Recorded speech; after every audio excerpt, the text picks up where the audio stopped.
Well, good everybody. So it's the 2nd of April, and I just had an amazing discovery. Someone just popped up, so that's good. Hopefully, you can hear me and everything. But the discovery is when I used to do, I did a lot of these live tracker updates from the Golden Globe race for like 7 months every day or something, 8 months. And then we did the same with the Ocean Globe race when they were at sea. They were at sea for 5 months or something total. And I used to hate having the camera down there, so it looks as if I'm looking down, trying to, impose my statements and everything on you. So I always had the camera to pretty much head height, and so I have this frame that I put the computer on to get it up. And I thought, oh, the frame's still there on my current office, so I've just changed it. But when you do that, you look around and think, holy shit! You can see all the rubbish, more of the rubbish behind me, and what it means to. So thanks, Stargate. You can hear me. So I'm going to have to do something with all the rubbish behind me and tidy up the office and stuff. I won't show you the rest of the office. It's quite crazy. My desk here is like really big. It's made up of lots. Okay, it's on top of a bed. We turned this bedroom into a thing, and it's got like an 8 by 4, 2.4 meters by 1.2 meter plywood on here, and it's massive. And I've got two models here. I've got a model of Flyer, which is about this big. Flyer was the winner of the second Whitbread race, and I've got a model of Sayula, which is an even bigger one, just sitting there. Sayula is the winner of the 73 race, and I've got Joshua's and Suhaili's, and there's a Trekker one there. That one there is Trekker. That'll become the permanent. The perpetual trophy for the winner of the NGR, and then I've got all this other stuff. Oh, this is a good one. This is actually, I digress at the start, but we'll get onto the tracker. This is actually a frame bolt out of Suhaili, Sir Robin Knox Johnson's boat that he won the Golden Globe race with in 1968. Robin gave us 50 of these bolts, which he personally replaced. He did a big refit on Suhaili, ready for the 50th anniversary. And he removed a bunch of bolts. So he gave us 50 of these bolts for the first 50 finishes of the Golden Globe race. If they do a few things, then they have a chance of receiving one of these bolts, which is pretty cool. So I've commandeered one in the meantime, because of the organizer. Anyway, so that was GGR 2018. You can see that there. And that's the bolt. You can take it out. So it's pretty cool. Suhaili and the Golden Globe being a bit of an epic for me, one of my big hero things. So that's cool. Anyway, there's some fun stuff happening on the tracker right now, and I'm really torn between this issue of me giving you guys that are following a detailed analysis of all of the currents and the winds and this, that, and the other, because it's effectively routing information. Because I'm saying, oh, if Renaud went down here, he could do pretty well off there, and if Dan did this, then that might happen and stuff. And all those with Starlink are obviously watching and picking up the stuff. So it's a bit of a dilemma, but there's nothing we can do about it. And it's not really. It's only based on my impression of the weather. So someone could follow that and end up in all sorts of ridiculous situations that could be the worst thing they ever do. So I'd preempt it by saying, if you're an entrant watching this, don't do what I talk about, because you could end up upside down or back to front in terms of the position in the track, and there's no guarantees. So anyway, it is kind of fun though. It's kind of funny, and I've got more and more entrants giving me, having conversations with me about different things along the way.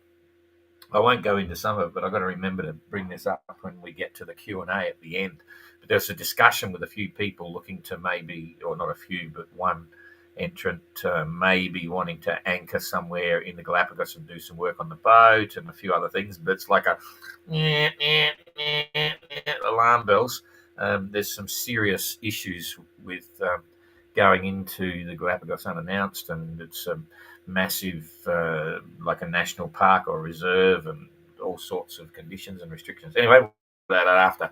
So I'm going to go straight to the tracker now, and let's see. So I'm looking at you guys at a different angle now. I'm not looking down at you saying, hopefully it feels a bit more comfortable when I'm looking at you. But anyway, he's looking at you. So, oh, hang on, skip it. Comments from John 07. What happened? It will be shown in 1 second. I thought that I was waiting for that because I can hide them. Right, I don't want the comments to come up on the screen to decrease the size of the screen. The problem is now that we're on the tracker, I can't. When I go to my tracker, I can't see the screen that you're seeing. And when someone asks a question and it pops up, it blocks the screen and I can't see it. And I don't know why it's doing this. I'll have to go back into the program and try and work out how to turn it off. I don't know why it turned on. Anyway, John, don't worry. You said what happened to it. I just took you off the screen. I can still see you on the side, but people don't need to be sitting looking at your name and what happened to. Oh, I might have dropped your. What happened to John? Oh, I don't know what's going on there. I'll put you back on and take you back off now. But that's an individual one, so the next one will come up. I'll show. Anyway, forget all that. I'll just carry on regardless. So we're back on the tracker, and here we are. This is getting kind of fun now, and it's quite amazing. Oh, I meant to send. Oh, I took some screenshots before.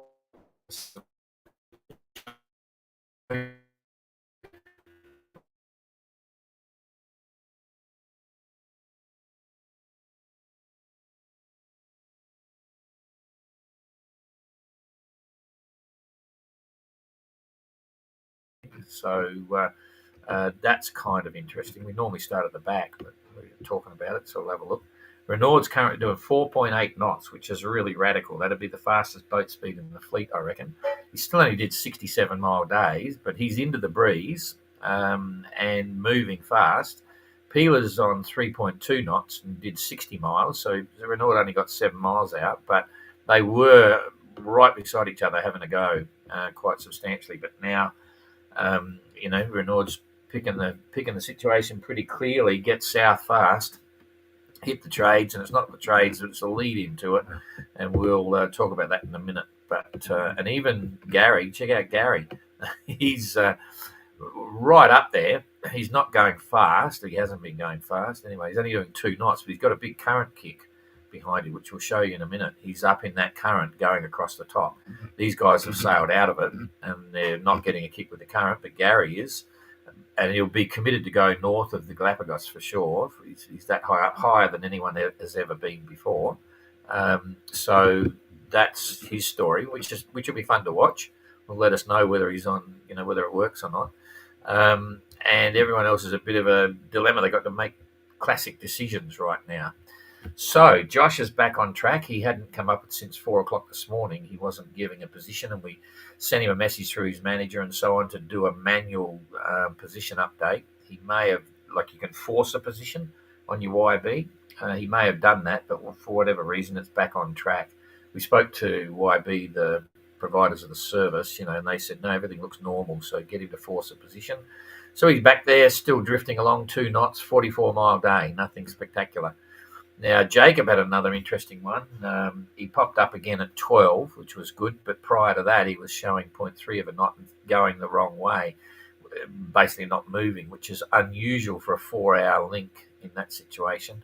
But nonetheless, we weren't worried. We just thought we would wait until the 12 o'clock, and he turned up. So he's been drifting along as well. He's now doing 1.9 knots, 29 nautical mile days, so he's lost out a bit. So that's why he looked as if he was drifting around, because he was drifting around. Coming over here, Eric doing, I should pick it up so you can see the picture a bit better for these 4. This is what I call the northern group. Gary's the extreme northern group. 3.5 knots for Eric, pretty much heading to the west. Maybe he's going to go over the top of the Galapagos, not sure. 60-mile day, that's all right. Ayrton just following the leader, 2.9 knots, 62-mile day. That's pretty good. Christian's doing 0.9 of a knot at the moment, not so good.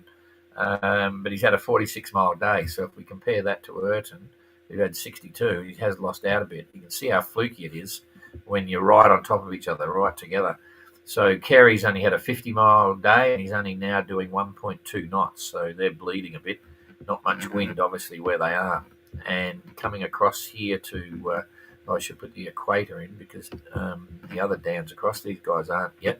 But Adam's doing 49 mile day, 2.6 knots, just the usual stuff. Dan Turk, same 2.9 knots, 54 mile day, pretty average. Dan Turner had been moving quite well there for a while, and he still is. He's done a 67 mile day, 4.2 knots. So the breeze is down here and it's starting to extend north. So it may turn up and push him around a bit at the top, but not in a hurry. And then it looks like it's going to disappear again. But anyway, 67 mile day for Dan Turner. Peeler, 60 mile day, 3.2 knots, and we mentioned Renaud streaming away there. And dead straight course with Peeler hanging in the back, but not quite able to keep up. Popeye, on the other hand, not Popeye, Captain Coconut, is doing 2.7 knots, so he's bogged down. This is where you want to be in a little lighter boat rather than a big heavy displacement boat with all the stuff that Mark's got on board. It's his world. Okay, so, and you probably saw we put up the interview below this post of Popeye. Popeye and John are back in Panama, and the big issue there was for some reason, somehow Popeye lost his flip-flop vane. That's the flip-flop vane that goes on top of the hydrovane to sense the course, and he doesn't know whether someone took a liking to it or whether it blew off the deck or something, but it disappeared, and they forget how and when and where, but they ain't got it. So they're now waiting for a replacement. They can't leave without that flip-flop vane. He needs his hydrovane, so I'm not sure how many days that'll take, but as soon as they get that now, they're underway, so we'll keep our fingers crossed. So I think I've gone through everyone there. Let's now just dip down to the... well, first of all, we'll look at the wind. So I'm going to make it one little bit smaller. We're currently on the wind there. I'm going to get my remote keyboard. I have no G on my keyboard, so I have an infrared whole new keyboard just to press the G and also the left and right keys. So you can see there, Gary's got the lightest winds. Well, here's where we are. That's, if I bring it up too big, you can't see well, that's probably enough there. We'll go with that for a bit of an indication on where it is. So here we go. I've got to hit that one again. Here we go. So generally, I can see there the wind is dying off tonight. It's getting lighter, but Renaud, there's a lot more wind down here. This is where the wind is, and it's a function of the trade winds. So here's the trade winds there, and the trade winds pretty much stop along this curved line, but there is a bit of blow off from the trades. You can see that there. That's what Renaud's got, and this could all be wrong. This higher wind gradient could be actually extending up towards Renaud now. So if he's lucky, he's going to make the most of that. But that's showing it. You can see it's fluctuating. We've got these guys up in no man's land, but it's fluctuating. But generally, there's breeze down south more so than north. So this is the third. This is tomorrow, late afternoon tomorrow. It's starting to pull back. But if Renaud's making, say, average 4 knots, that's going to be 100 miles in 24 hours.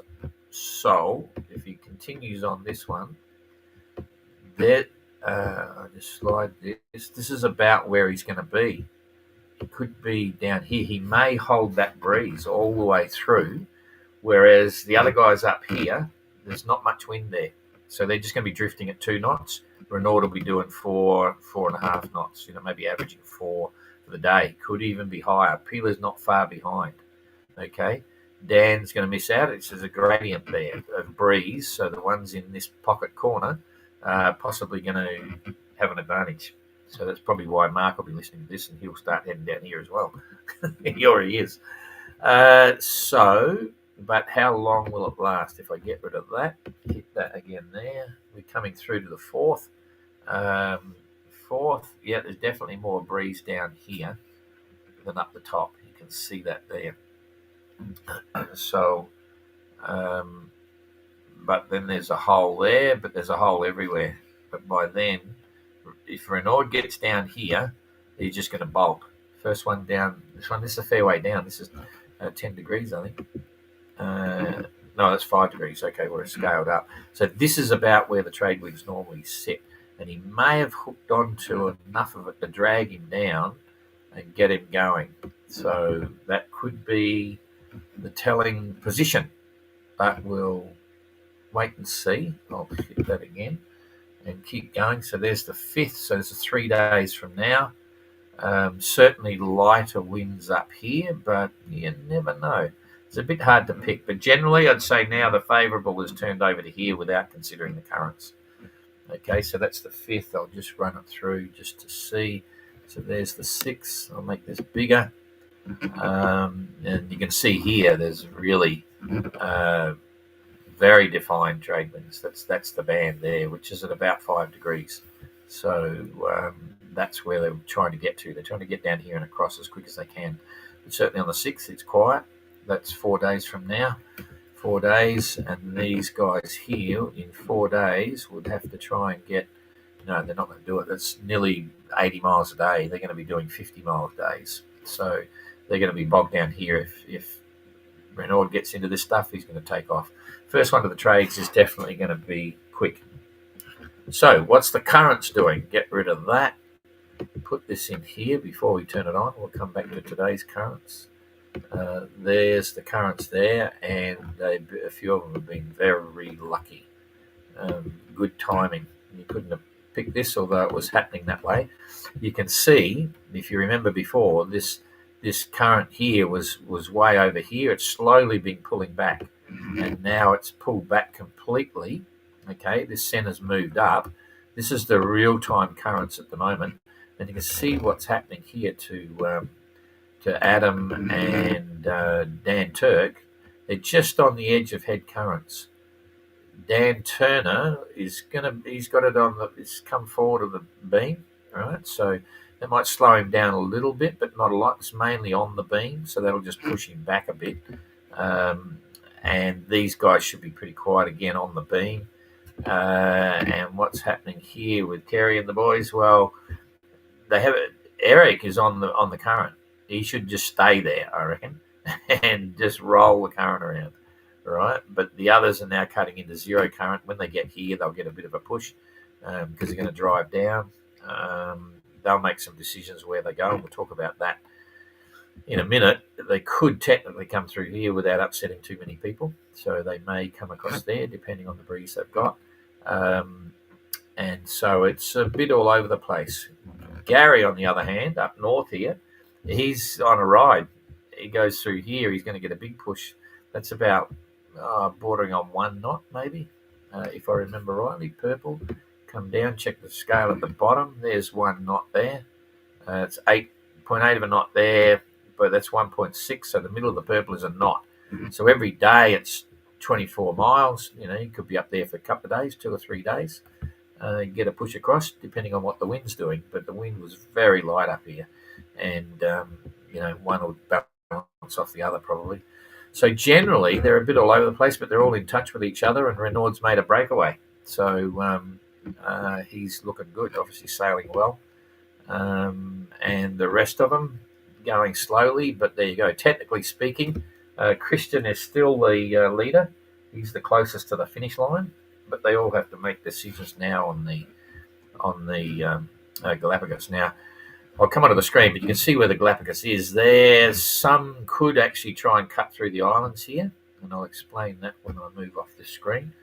Eric, would they go up and around? We'll look at the wind on that in a minute. But you can see there, then you get a head current, but you could come down the back edge. I really don't think it's a good idea to go over the top, my opinion. Don't tell the entrance though. I'll show you why. You're getting a feel for the currents. Let's just go back to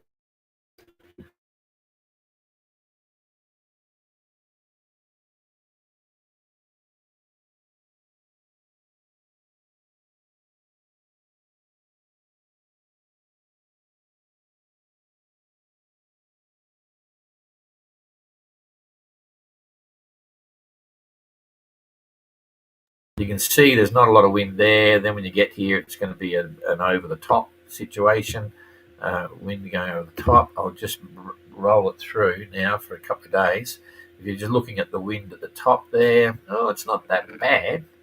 I thought there was that big hole was going to be headwinds, but that's actually on the beam, which is not bad because you can come down here on port tack and keep it forward of the beam while it's quiet. So that's not so bad. Keep moving it across. That's the third. And then there's big holes. There's third, fourth, fifth is tailwind. Well, it's probably, I don't know, maybe the current's a good thing. It's a fifth, six of one, half does the other, 50-50. I think it's because he's up there. I think Gary's committed. He's going to have to go over the top and head down whether he likes it or not. Too late now. And these guys here, Eric could try and squeak across as well. And slowly work your way down. There's no distance advantage because you're balanced either side of the equator. Kerry and Christian look as if they're coming down. And you could cut through here. Just to the explanation I'm about to give you, and then we'll come to the questions and get this and bugger off. Just to give you a size perspective, the distance between these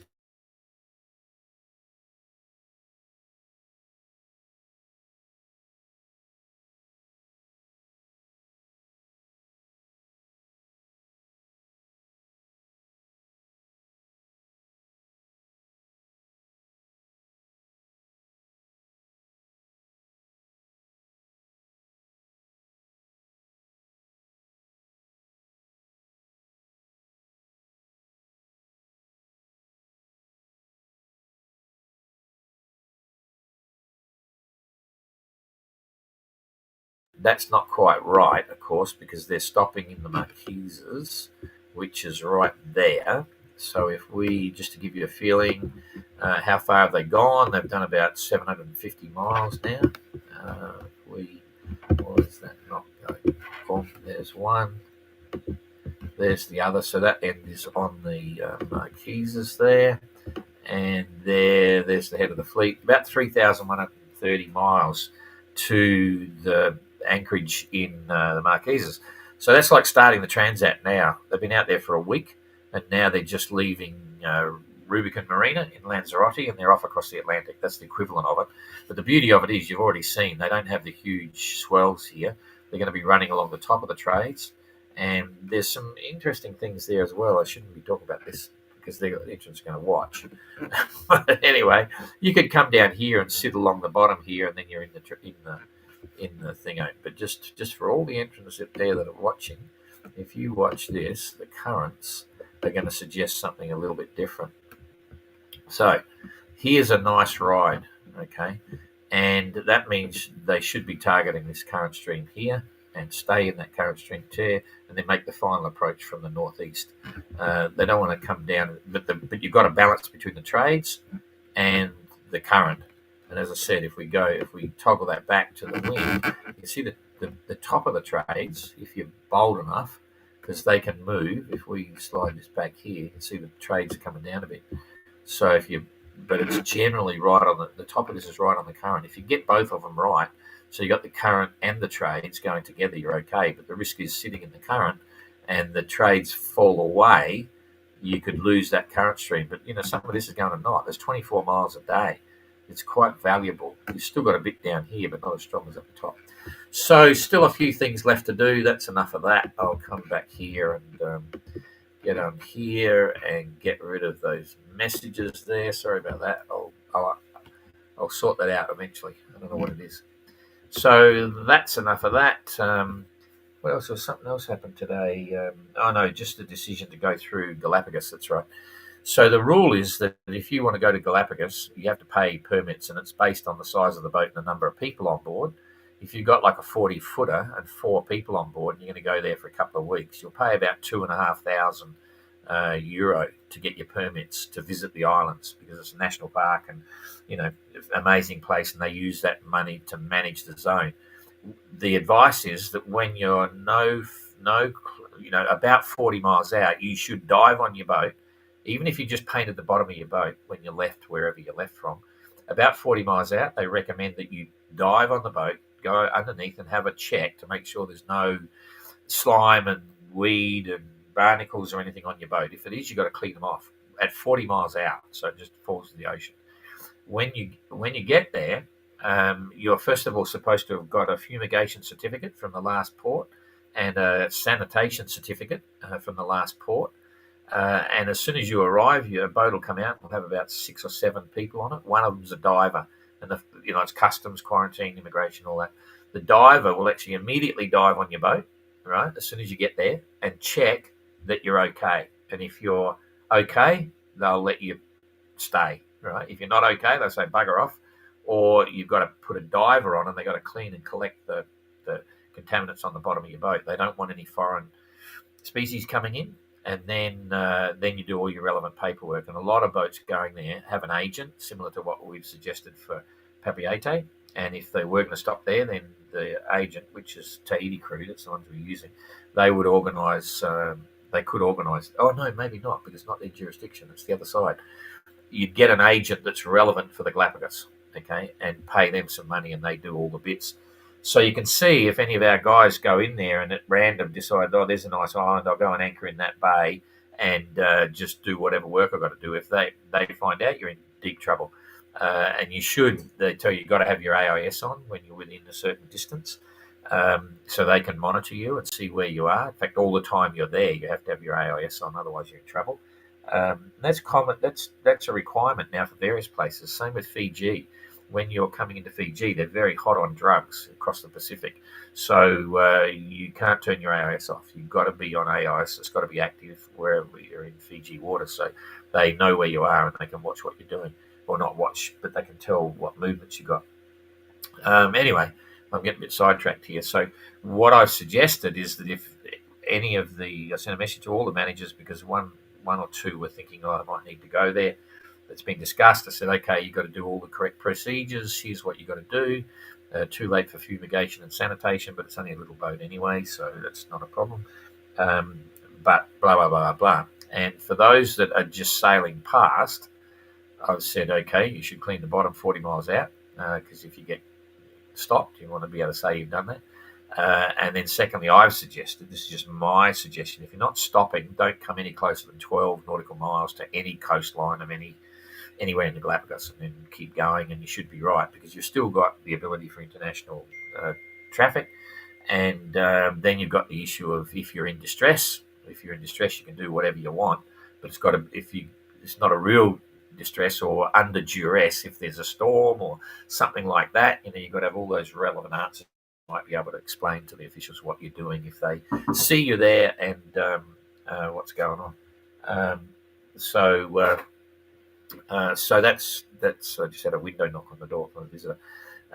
So that's sort of what's happening. But anyway, we'll see who's going through and what's happening. So we'll get straight onto the questions. You can hear me, John. What happened to T? I didn't get that. I might have chopped you off midstream there, John, so you might hear it. What happened to Mike and John? I hope you're not reading the post. Look at the post on the interview of John or Popeye down below. At the top of that interview, I've got it there. It's all about the wind vane at the moment, or the flip-flop vane. Hope you go to currents and then slide ahead 2 weeks. What a change in the river of the water. Oh, we did a bit of that. Yep. Alan, hi Don. Just catching up with the mini globe. When are the two boats still in Panama going to leave? As soon as he gets his wind vane flip-flop. And Popeye's out of the race now. He's retired from the MGR. He's just going to go a cruise to Fiji, and then he'll probably sail back to Australia from Fiji. John, on the other hand, is still in the race. The clock started on him. He's just supporting his father, and he'll have to wait and see whether he's going to continue on or head to Australia as well. G'day, Pat. Jeepers. Just to see, you probably know Mara bought a Saga 36 and she's just got on board today. Very excited. Nice Saga 36. This is for the GGR. Pat's in the GGR sailing a Saga 36. So great boats. We've got 3 of them in the GGR, which will be very interesting. Good luck. Thanks, mate. Christine, greetings from Panama. G'day, Christine. Okay, so that's it. Just a quick one, and we'll be back tomorrow around about the same time. And quick one. Jesus, nearly half an hour. Bloody hell. Okay, I'll see if I can press the right button and get out of here. Yep, there it is. See you later. Witness history in the making. The McIntyre Mini Globe Race 2025.